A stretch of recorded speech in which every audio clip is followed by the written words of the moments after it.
Hey guys, this is Dr. Hub. In case you haven't subscribed, please do subscribe. This is a concise, well-crafted summary and it highlights only the important keywords.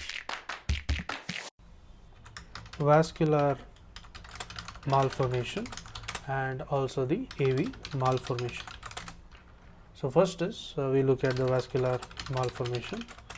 So here there is a history of the newborn. So there is a newborn history with the congenital heart failure. There is a congestive heart failure which is seen, and also presence of the hydrocephalus.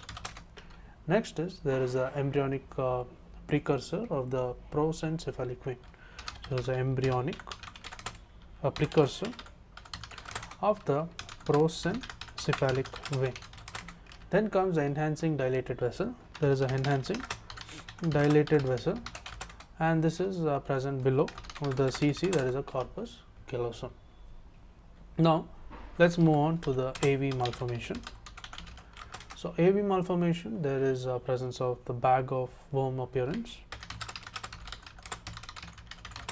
If the nidus is seen, and this is nothing but on the DSA. DSA stands for the digital subtraction angiography. So digital subtraction angiography. And there is also the hemorrhage in unusual locations. In unusual locations. To learn and grow daily like this, please do subscribe.